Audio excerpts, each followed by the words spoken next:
문재인 정부 법무부가 김학의 전 법무부 차관을 사찰해 불법적으로 긴급 출국 금지한 의혹을 검찰이 본격 수사 중입니다. 한 법조인은 이번 수사와 관련해서 청와대 입장에서는 원전 수사보다 더 위험한 사건이 될 것이다. 원전 수사는 백운규 산업부 장관이 입을 닫으면 돌파가 어려울 수 있지만 이번 사건은 당시 불법 출금 기록들이 그대로 남아있는 데다가 그 과정에 청와대와 법무부, 검찰 관계자들이 줄줄이 연결돼 있다. 이렇게 분석했습니다. 김 전 차관 불법 출금 사건이 무엇인지, 이번 수사가 왜 청와대에 위험할 수 있는지 그 이유를 정리해봤습니다. 우선 이른바 김학의 사건은 김 전 차관이 건설업자 윤중천 씨한테 성접대와 뇌물을 받았다는 의혹입니다. 2013년과 2014년 두 차례 무혐의 처분이 났는데요. 문재인 정부에서 발족한 법무부 과거사위원회가 김학의 사건을 조사 대상으로 선정했고 대검 진상조사단이 조사를 진행했습니다. 하지만 진상조사단은 활동 종료가 임박할 때까지 검찰에 재수사를 의뢰할 만한 성과를 내지 못했는데요. 그런 상황에서 2019년 3월 말로 과거사위와 진상조사단 활동이 종료될 예정이었습니다. 그런데 갑자기 문재인 대통령이 3월 18일에 이례적으로 김학의 사건 등을 콕 찍어서 진실규명을 지시합니다. 문 대통령은 검찰과 경찰의 현 지도부가 조직에 명운을 걸고 책임져야 할 일이라고까지 했는데요. 대통령의 이 한마디에 과거사위와 진상조사단은 입장을 바꿔 활동기간을 2달 연장합니다. 결과적으로 김 전 차관의 불법 긴급 출금은 문 대통령이 관심 사건이라는 점을 대외적으로 공표한 지 닷새 만인 3월 23일 0시 8분에 이루어집니다.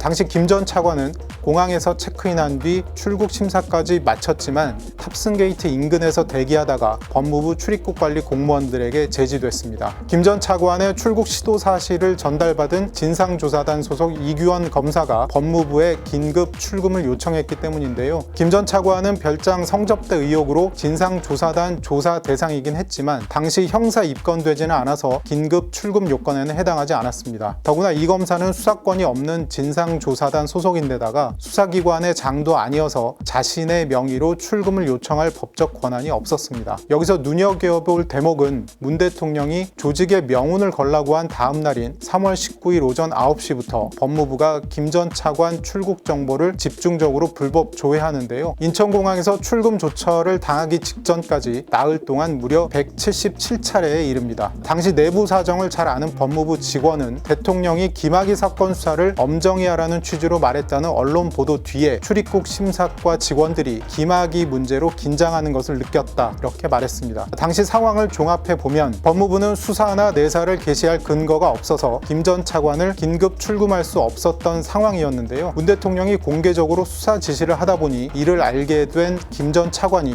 당연히 출국하려고 했고, 청와대 민정수석실과 법무부, 검찰 등 관계기관이 대통령의 수사 의지를 관철하려다가 사고가 난 것 아니냐는 분석이 법조계에서는 나옵니다. 이번 사건의 핵심 인물은 당시 허위 공문서를 작성해서 위법한 긴급 출금 요청을 한 대검 진상조사단 소속 이규원 검사입니다. 이 검사는 이광철 청와대 민정비서관과 사법연수원 동기에다가 같은 법무법인에서 활동한 인연으로 진상조사단에 합류한 것으로 알려졌는데요. 이 때문에 불법 출금 과정에서 청와대 쪽과 교감했다는 의혹이 제기되고 있습니다. 김 전 차관 불법 출금 사건 넉 달 뒤에는 미국으로 국외 연수를 떠났다가 지난해 8월 복귀하자마자 검사들이 선호하는 공정거래위원회에 파견될 정도로 현 정부에서 잘 나가고 있습니다. 이 검사는 김 전 차관 출국이 공항에서 제지될 때 부적법한 사건 번호를 기재한 출국금지 요청서와 가짜 내사 번호를 적은 출국금지 승인 요청서를 만들어서 김 전 차관의 출국을 막은 혐의를 받고 있습니다. 이 검사가 어떤 경위로 밤늦은 시각에 김 전 차관의 출국 시도를 알게 됐고 누구 지시로 불법적인 출국 요청 서류를 작성한 것인지 규명이 필요한 대목입니다.